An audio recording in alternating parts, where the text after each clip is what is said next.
सुल्तानपुर में संयुक्त किसान मोर्चा का हल्ला बोल रेल चक्का जाम करने के लिए रेलवे स्टेशन पहुंचे थे किसान। पुलिस ने सैकड़ों किसानों को पकड़ा।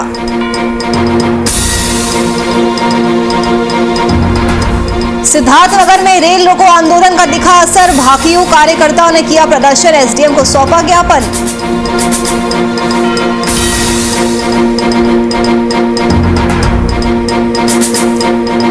बलरामपुर में पिछड़े जिले को मेडिकल क्षेत्र में मिली सौगात। Doctor A K. Pandey college of pharmacy का किया उद्घाटन। अयोध्या सांसद लल्लू सिंह रहे मौजूद।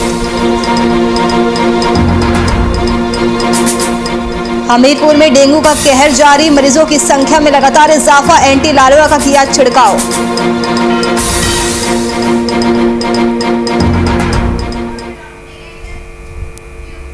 नमस्कार, स्वागत है आप सभी का बात उत्तर प्रदेश की में। मैं हूं आपके साथ नुपुर सक्सेना। पहली खबर जालौन से सामने आ रही है, जहां पर प्रसपा के राष्ट्रीय अध्यक्ष शिवपाल यादव का बड़ा बयान सामने आया है। उन्होंने कहा है कि सत्ता का परिवर्तन सामाजिक रथ यात्रा के द्वारा किया जा रहा है। आगामी विधानसभा चुनाव को लेकर सभी दल मिलकर बीजेपी का सफाया करे। और उन्होंने ये भी कहा है कि गठबंधन को लेकर समाजवादी पार्टी उनकी पहली प्राथमिकता है।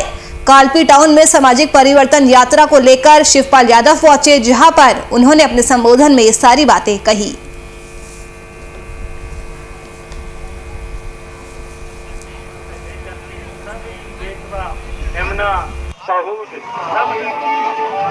देखिए, सामाजिक परिवर्तन रथ यात्रा इसलिए कि मैंने शुरू की है, सत्ता का परिवर्तन इसी सामाजिक परिवर्तन रथ के द्वारा किया जाए। समान विचारधारा के और सेकुलर पार्टियों से हमारा प्रयास है सब लोग एक होकर के, और एक हम बड़े दल से, उसमें प्राथमिकता है हमारी समाजवादी पार्टी। इसलिए करना है भारतीय जनता पार्टी से लेकर के सभी केंद्रीय गृह राज्य मंत्री अजय मिश्रा के बेटे द्वारा गाड़ी चढ़ाकर किसानों की हत्या करने के मामले में उन्हें बर्खास्त करने की मांग को लेकर आज संयुक्त किसान मोर्चा ने प्रदर्शन किया। अलग अलग किसान दल जुलूस निकालकर रेल चक्का जाम करने के लिए रेलवे स्टेशन पहुंचे थे, जहां जिला प्रशासन और रेलवे प्रशासन ने उन्हें गिरफ्तार कर पुलिस लाइन भेज दिया। सैकड़ों किसानों की गिरफ्तारी की सूचना आग की तरह पूरे जिले में फैल गई। संयुक्त किसान मोर्चा का हल्ला बोल आज देखने को मिला है। किसानों का रेल रोको आंदोलन आज रहा। सुबह 10 बजे से लेकर शाम 4 बजे तक रेल के पहिए इस आंदोलन की वजह से थम गए, तो वहीं यात्रियों को भी इस रेल रोको आंदोलन की वजह से काफी परेशानियों का सामना करना पड़ा। आपको बता दें कि सुल्तानपुर में भी संयुक्त किसान मोर्चा के इस प्रदर्शन का असर देखने को मिला है। अलग अलग किसान दल जुलूस निकालकर रेल चक्का जाम करने के लिए रेलवे स्टेशन पहुंचे थे, जहां पर जिला प्रशासन और रेलवे प्रशासन ने पहले तो उन्हें समझाने का प्रयास किया, लेकिन जब प्रदर्शनकारी नहीं माने तो उन्हें गिरफ्तार कर पुलिस लाइन भेज दिया गया। तो वहीं सैकड़ों किसानों की गिरफ्तारी की सूचना आग की तरह फैल गई।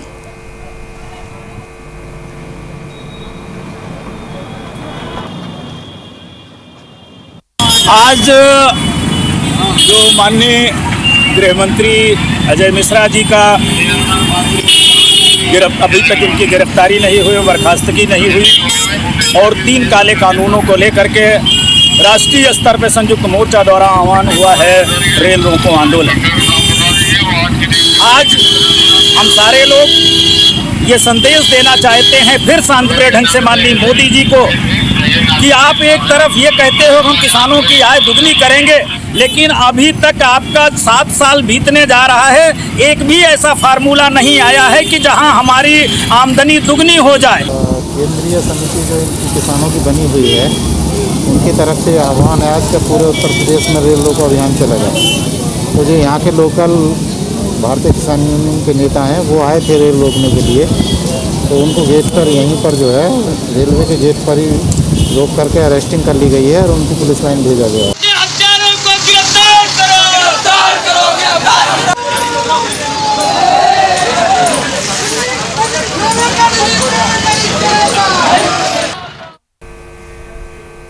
वहीं सिद्धार्थनगर में भी किसानों के रेल रोको आंदोलन का असर देखने को मिला है। लखीमपुर घटना में केंद्रीय मंत्री के बेटे पर उचित कार्रवाई नहीं होने और केंद्रीय मंत्री अजय मिश्रा को मंत्री पद से हटाने की जैसे 5 मांगों को लेकर भाकियू कार्यकर्ताओं ने सिद्धार्थनगर रेलवे स्टेशन पर प्रदर्शन किया। प्रदर्शन के दौरान जीआरपी मौके पर मौजूद रही। दर्जनों की संख्या में किसान यूनियन के कार्यकर्ताओं ने सदर एसडीएम को ज्ञापन सौंपा और मामले में कार्रवाई की मांग भी की। वहीं मौके पर मौजूद जिला अध्यक्ष प्रदीप कुमार पांडे ने मीडिया से बातचीत करते हुए सरकार पर गंभीर आरोप लगाए और लखीमपुर खीरी घटना में दोषियों के खिलाफ सख्त कार्रवाई और केंद्रीय मंत्री को मंत्री पद से हटाने की मांग की है। तो सिद्धार्थनगर में भी रेल रोको आंदोलन का असर देखने को मिला है। आपको बता दें कि लखीमपुर खीरी बवाल के बाद किसानों में काफी ज्यादा आक्रोश देखने को मिल रहा है। सरकार के खिलाफ जमकर नारेबाजी की गई। आप देख सकते हैं कि किसान नेताओं में कितना ज्यादा गुस्सा देखने को मिल रहा है। लगातार गृह राज्य मंत्री को बर्खास्त करने की मांग की जा रही है। इंकलाब जिंदाबाद जिंदाबाद। आंदोलन है। अभी आपने सुना होगा खीरी लखीमपुर में बर्बरता पूर्वक गाड़ी चढ़ा करके किसानों की हत्या कर दी गई, जिसमें अजय मिश्रा जो हमारे केंद्रीय गृह मंत्री हैं, उनके बेटे ने ऐसा घटना घटाया। बेटा तो गिरफ्तार हुआ, लेकिन मंत्री जी का पद अभी जो है बरकरार बना हुआ। अभी वो मंत्री बने हुए हैं और 120 का मुकदमा होते हुए भी मंत्री जी का न तो पद हटाया जा रहा है, न तो उनकी गिरफ्तारी हो रही है। और इसके अलावा रिमांड पर उनके बेटे को लिया गया है, उसमें सारी सुख सुविधा हो रही है और उसका निष्पक्ष जांच नहीं हो रहा है।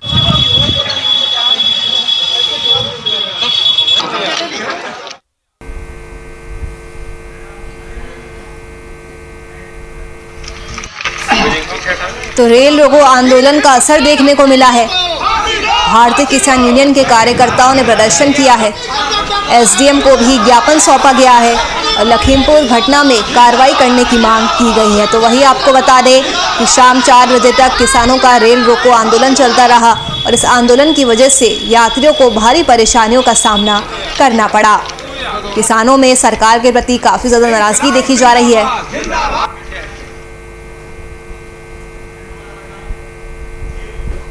बलरामपुर के लाल नगर ग्राम में doctor A K. Pandey college of pharmacy का उद्घाटन किया गया।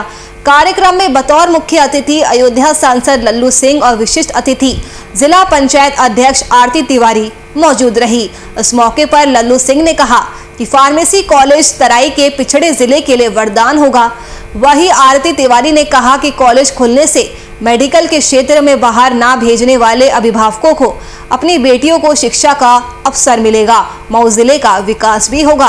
तो पिछड़े जिले को मेडिकल क्षेत्र में सौगात मिली है। Doctor A K. Pandey college of pharmacy की सौगात दी है। तो वहीं इस मौके पर अयोध्या के सांसद लल्लू सिंह भी मौजूद रहे।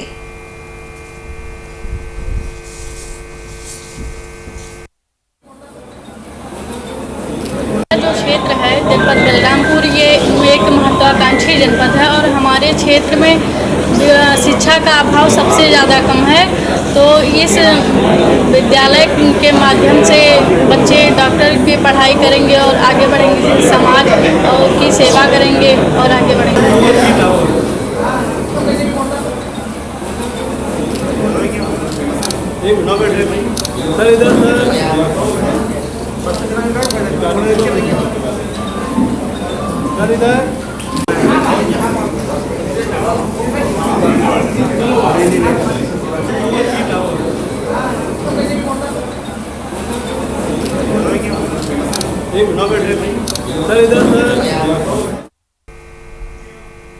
अखिल भारतीय आतंकवाद विरोधी मोर्चा के अध्यक्ष मनिंदरजीत सिंह बिट्टा दिल्ली सेवा ट्रस्ट के द्वारा आयोजित भूमि पूजन में शामिल होने के लिए अयोध्या पहुंचे। उन्होंने मीडिया से बातचीत करते हुए कहा कि तालिबान की घटना आज भारत देश ही नहीं बल्कि पूरी दुनिया के लिए खतरा है। अब तक हमारे सीआरपीएफ के जवानों ने कम से कम 15 आतंकियों को ढेर किया है और अब जब तक आतंकवादी और पाकिस्तान हाथ खड़े नहीं कर लेते हैं तब तक गोली का जवाब गोली से ही दिया जाएगा।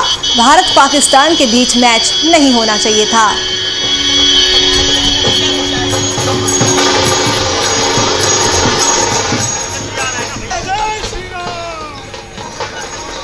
तो अखिल भारतीय आतंकवाद विरोधी मोर्चा के अध्यक्ष मनिंदरजीत सिंह बिट्टा दिल्ली सेवा ट्रस्ट के द्वारा रखे गए भूमि पूजन में शामिल होने के लिए अयोध्या पहुंचे।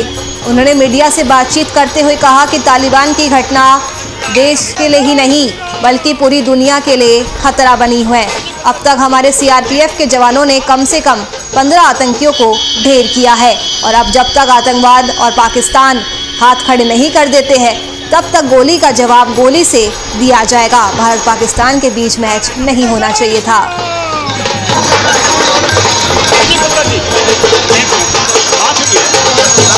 पाकिस्तान तालिबान की घटना हुई है, खतरा पूरी दुनिया में बढ़ा है, हिंदुस्तान में नहीं पूरी दुनिया में खतरा बढ़ा है।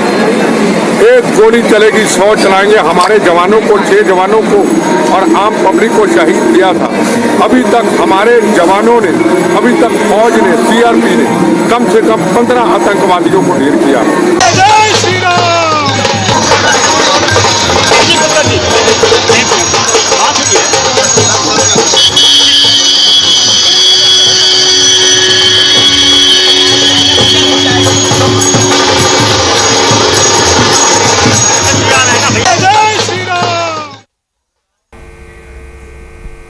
यूपी के हमीरपुर जिले में डेंगू का कहर बढ़ता जा रहा है। आए दिन मरीजों की संख्या में इजाफा भी हो रहा है, जिससे बचने के लिए समाज सेवियों द्वारा एंटी लार्वा का छिड़काव किया जा रहा है, जिससे डेंगू पर रोक लगाई जा सके।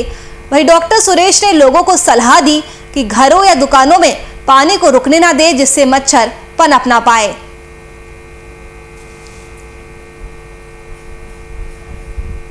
तो हमीरपुर जिले में डेंगू का प्रकोप लगातार बढ़ता जा रहा है।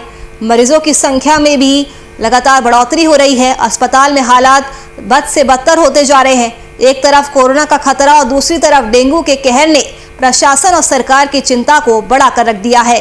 तो वही इससे बचने के लिए समाज सेवियों द्वारा एंटी लार्वा का छिड़काव कराया जा रहा है, जिससे डेंगू पर रोकथाम हो सके।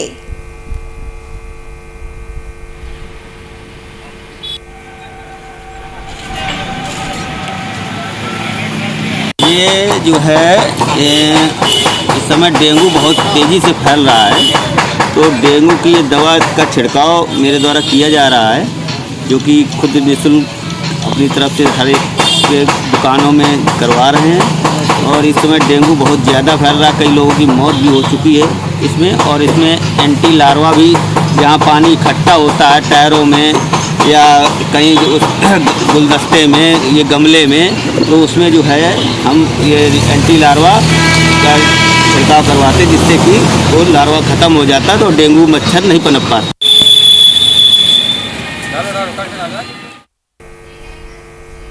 रायबरेली के जिला अस्पताल में टॉर्च की रोशनी में मरीजों का इलाज किया जाता है।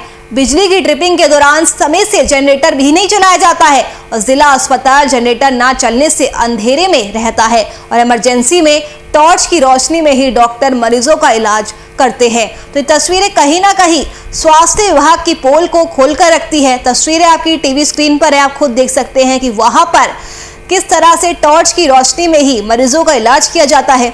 मरीजों की जान के साथ खिलवाड़ खुले तौर पर किया जाता है। जनरेटर जब नहीं चलता है तो अस्पताल में अंधेरा छाया जाता है और इमरजेंसी में टॉर्च की रोशनी से ही डॉक्टर मरीजों का इलाज करने के लिए मजबूर है।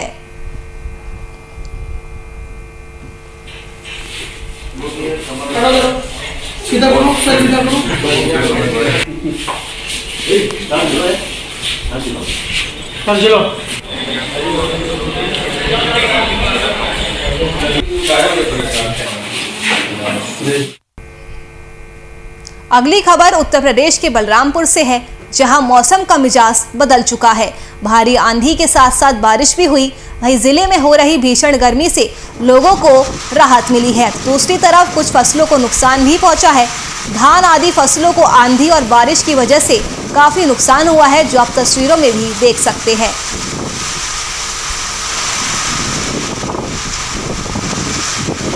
बलरामपुर में मौसम का मिजाज बदल गया। भारी आंधी के साथ साथ बरसात भी हुई है, जिसकी वजह से तापमान में गिरावट दर्ज हुई है। लोगों को उमस भरी गर्मी से राहत मिली है। तो दूसरी तरफ कुछ फसलों को नुकसान भी हुआ है। धान आदि जो खुले में फसलें पड़ी थी वो बारिश की वजह से भीग गई, जिस वजह से किसानों को नुकसान का सामना करना पड़ा है।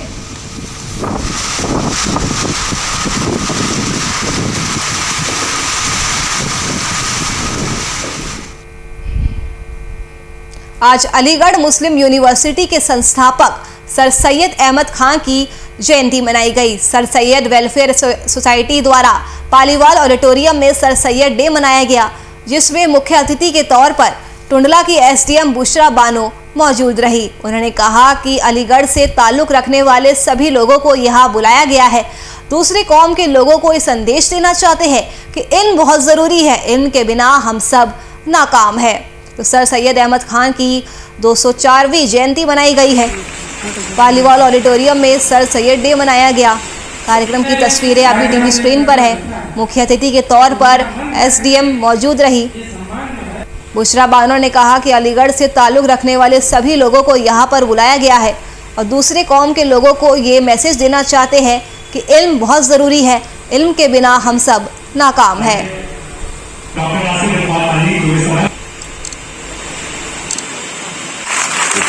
ये शिक्षा से रिलेटेड कार्यक्रम है और एक बहुत बड़ी यूनिवर्सिटी अलीगढ़ के अंदर, अलीगढ़ मुस्लिम यूनिवर्सिटी, जिसने एक मुस्लिम समाज के अंदर एक अलग जगाई शिक्षा की, उस अलग जगाने वाले इंसान का आज जन्मदिन मनाया जा रहा है।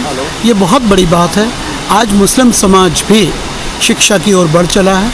मुस्लिम लड़कियां जो पहले पर्दे में रह के शिक्षा से वंचित रहती थीं, आज पर्दे बुर्का हटा के और उस जंजीरों को निकाल के उन्होंने शिक्षा की राह पकड़ी है। आज सर सैयद डे है। सर सैयद अहमद खान जो अलीगढ़ मुस्लिम यूनिवर्सिटी के फाउंडर हैं, उनका 204th बर्थडे है, जिस पे ये सर सैयद सोसाइटी है, इसके द्वारा एक प्रोग्राम आयोजित किया गया है, जिसमें मुझे मुख्य अतिथि के तौर पर बुलाया गया और भी बाकी काफ़ी सारे अलीगढ़ से ताल्लुक़ रखने वाले लोगों को बुलाया गया है। इस प्रोग्राम के तहत एक तो हम लोग सर सैयद डे सेलिब्रेट कर रहे हैं, दूसरा कौम को और लोगों को ये संदेश देना चाहते हैं कि इंसान की ज़िंदगी में इल्म की बहुत अहमियत है।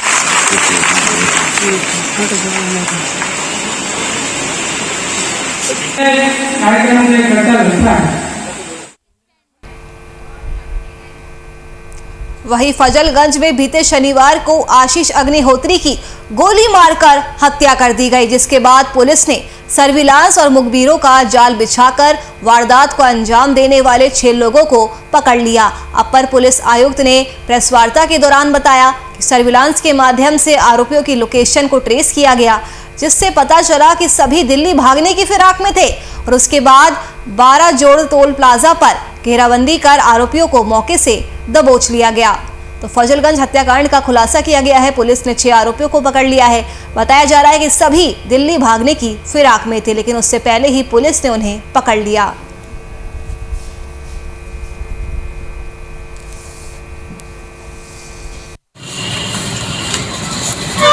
ये देखिए, कल थाना फजलगंज के दर्शनपुरवा में जो है एक मेडिकल स्टोर कर्मचारी है आशीष अग्निहोत्री, उसकी जो है हत्या कर दी गई थी घर के बाहर बुला करके। और उसमें जो है जब उसको हैलेट हॉस्पिटल लेके जाया गया तो डेड डिक्लेयर कर दिया गया था। उसके बाद में लगातार जो है फजलगंज की पुलिस एसीपी नज़ीराबाद ने जो है सीसीटीवी फुटेज निकाला। सीसीटीवी फुटेज से जो अपराधी थे उनकी पहचान करी।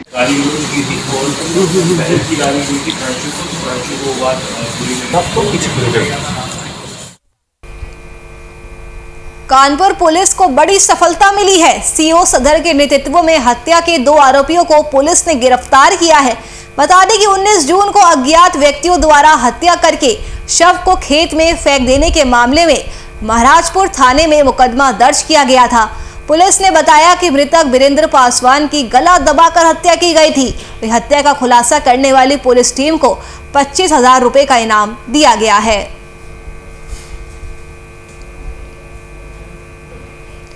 तो पुलिस को बड़ी सफलता मिली है। पुलिस ने हत्याकांड का खुलासा किया है। सीओ के नेतृत्व में हत्या के 2 आरोपियों को पुलिस ने पकड़ लिया। 19 जून की पूरी वारदात है, जहां पर अज्ञात व्यक्तियों द्वारा हत्या करके शव को खेत में फेंक दिया था और इस मामले में महाराजपुर थाना में मुकदमा दर्ज किया गया था। रिश्वत लेते हुए अमरोहा की दनहोरा तहसील में तैनात लेखपाल का वीडियो सोशल मीडिया पर वायरल हो गया है। आरोप है कि गंगा पार सरकारी जमीन अवैध रूप से जुतवाने की एवज में लेखपाल द्वारा रिश्वत ली गई। ग्रामीणों ने इस संबंध में शिकायती पत्र एसडीएम को भी सौंपा है, जिसके बाद मामले की जांच शुरू कर दी गई है। वह वीडियो में लेखपाल 50,000 रुपए आने की बात भी कह रहे हैं। लेखपाल ने कहा कि उनकी ये वीडियो बीते साल की है। वे खसरा काटने के 50 रुपए ले रहे थे। शीशोवाल गांव के प्रधान पति जमीन को अवैध रूप से जोतना चाहते हैं। जमीन जोतने से मना करने पर उन्होंने वीडियो वायरल किया है। तो लेखपाल का रिश्वत लेते हुए वीडियो वायरल हो रहा है।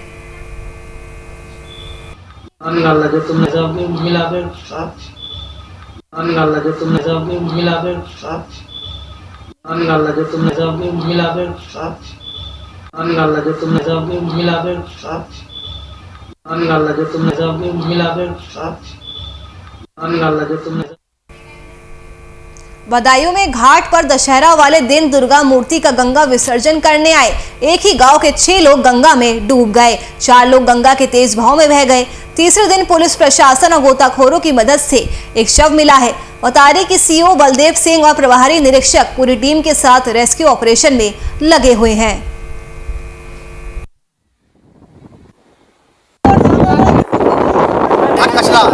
आपको पूरा लाइव तस्वीर दिखाना चाह रहा है। यहाँ पर जो है 2 दिन पहले अभी मूर्ति विसर्जन के लिए आए थे। फरीदाबाद के रहने वाले हैं। 6 लोग आए थे। 6 में जो है चार लोग जो है डूब गए हैं। 2 लोगों को ग्रामीणों की मदद से बचा लिया गया है।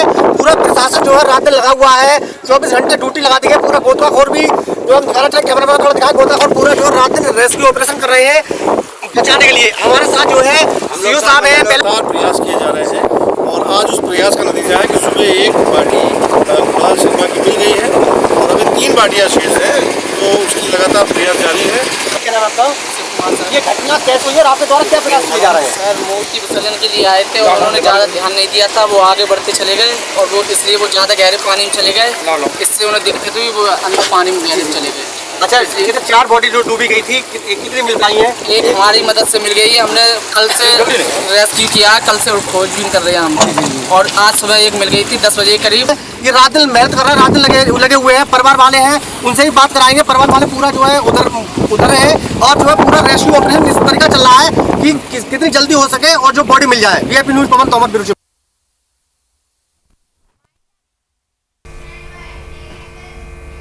चलिए, फिलहाल के इस बुलेटिन में मेरे साथ बस इतना ही। देश और दुनिया की तमाम खबरों के लिए आप बने रहिए हमारे साथ। नमस्कार।